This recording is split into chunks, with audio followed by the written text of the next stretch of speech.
Hi everyone, today I am with 100 most repeated and expected MCQs for NEET and boards, which is being repeated year after year. And this chapter is organism and population. The first question is asymptote in a logistic growth curve is obtained when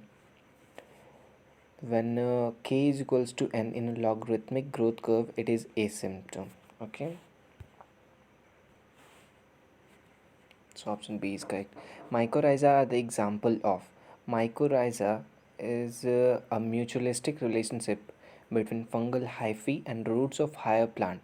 The fungus helps in mineral nutrition. Fungus helps in mineral nutrition absorption for the plants with which they are associated and obtained in turn nutrients from plant. Okay, and the correct option is mutualism, that is option D. Gauss principle of competitive exclusion states that option A is competition for the same resources exclude species having different food preferences. No two species can occupy the same niche indefinitely for a same limiting resources. Larger organisms exclude smaller ones to competition. Option D is more abundant species will exclude the less abundant species through competition, and the correct option is option B, that is no two species can occupy the same niche indefinitely for the same limiting resources. Now question number 4, when does the growth rate of a population becomes the logistic model equals 0? The logistic model is given as dn by dt is equals to rn 1 minus n by k. ये इसको वर्लहॉल्स्ट logistic growth curve भी बोलते हैं, जहाँ पे N है population density at time T, R intrinsic rate of natural increase है, K carrying capacity है, और when N by K is equals to one, जब एन बाई के वन के इक्वल हो जाता है then K minus N by K is equals to zero, therefore D N by D T is equals to zero. तो correct option is D, one D N and K is exactly equals to one. Now come to question number 5th. Question says that it is much easier for a smaller animal to run uphill than for a larger animal because basal metabolic rate is inversely proportional to the body size. We know that the metabolic rate of an animal is inversely proportional to its body size. So smaller animals have lighter metabolic rate, thus have quicker and more energy required to go up hills. So option A is correct one, that is smaller animals have higher metabolic rate. The principle of competitive exclusion was stated by the principle of competitive exclusion is stated by G.F. Gauss. G.F. Gauss exclusion principle. It's very important for board and NEET also. And if positive sign is assigned to beneficial interaction, negative sign to detrimental, and zero sign to neutral interaction, then the population interaction represented by positive refers to. Here the parasitism refers positive and negative interaction, so the correct option is parasitism. Which of the following is correct for R selected species? Here R selected species are the species having the ability to produce large number of progenies. The species जो species बहुत ज़्यादा progenies produce करते हैं उसको R selected species बोलते हैं. So the option A is correct one.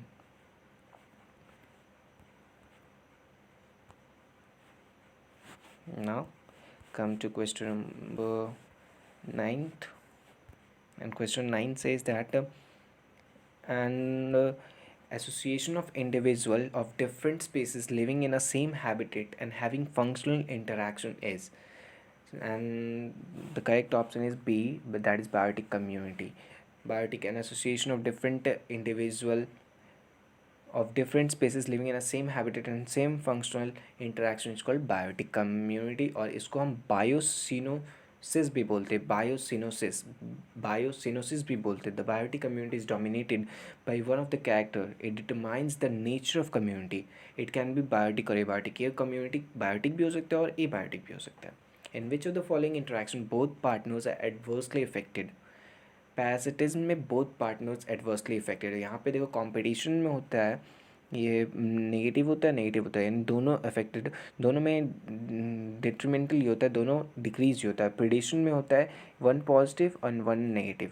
Mutualism में होता है दोनों पॉजिटिव होता है म्यूचुअलिज्म, और पैसेटिज्म में होता है एक पॉजिटिव होता है एक नेगेटिव होता है. So correct option is parasitism, option C. Option A यहाँ पे क्या बोला है, both both partners are adversely affected ना, तो यहाँ पे हमारा करेक्ट ऑप्शन हो जाएगा option number A, that is competition. A biologist studied the population of rats in a barn. He found that the average natality was 250, average mortality was 240, immigration was 20 and immigration was 30. The net increase in population is, हमको ये पता है कि हम net increase का formula होता है birth rate plus immigration minus death rate plus immigration.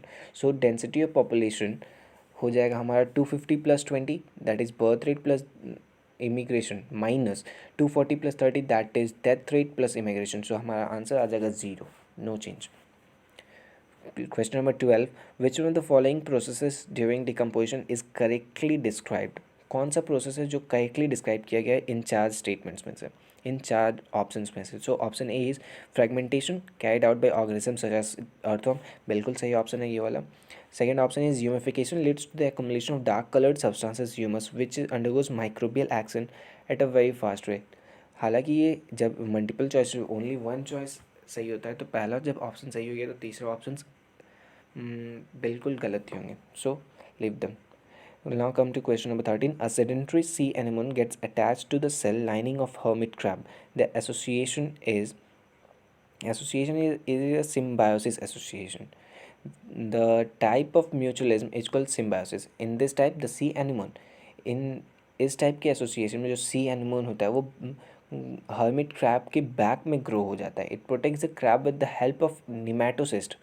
In ectoparasitism, an ectoparasite live on the outside of the body, that is human body loss.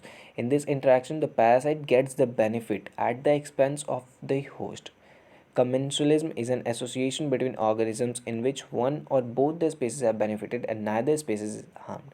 In amensalism, one species is harmed while whereas the other is unaffected. So the correct option is symbiosis. Now come to question number 14. It is a graph based question and it is very important. हमारे NCERT में 3 graph दिए हुए हैं, तीनों बहुत important है. तीनों का समझ में आना चाहिए कि कौन सा स्टेबल होता है, कौन सा डिक्लाइनिंग होता है, कौन सा एक्सपैंडिंग होता है. तो ये जो ग्राफ दिया हुआ है यहाँ पे हम साफ साफ देख सकते हैं कि रिप्रोडक्टिव पॉपुलेशन ज़्यादा है, प्री रिप्रोडक्टिव कम है और पोस्ट रिप्रोडक्टिव भी रिप्रोडक्टिव से कम है. सो ये पॉपुलेशन है हमारा डिक्लाइनिंग पॉपुलेशन है. Option number C will be the correct answer. So declining population. Now come to question number 15. Consider the four statements, four conditions from one and select the correct pair of them as adaptation to environment to desert lizard. जो desert lizard है उसका जो adaptation है वो कैसे अपने आप को प्रोटेक्ट करता है, कैसे सस्टेन करता है अपना लाइफ, वही होता है एडेप्टेशन ऑफ डेजर्ट लिजर्ट. तो जो डेजर्ट लिजर्ट है वो सन में आता है और सन से हीट को एब्जॉर्ब करता है और जब उसका बॉडी टेम्परेचर उसके कंफर्ट जोन से बिलो चला जाता है देन मूव इन, वो फिर शेड में मूव कर जाता है and ambient temperature starts increasing, जहाँ पे उसके एम्बिएंट टेम्परेचर इंक्रीज होता है. Some species are capable of burrowing into the soil to hide and escape from the above grounded heat. यानी जो बरो में से भी वो सब निकल के जा सकते हैं. ओके, सो यहाँ पे हमारा burrowing of soil is to escape high temperature, ये ऑप्शन बिल्कुल सही है. 15 का बी होगा यानी 1-3. तो थर्ड है bask in the sun and when temperature is low, बिल्कुल सही है. Losing heat rapidly when the body during the high temperature, ये गलत ऑप्शन है, ये गलत है. और ऑप्शन नंबर 4 भी गलत है. सो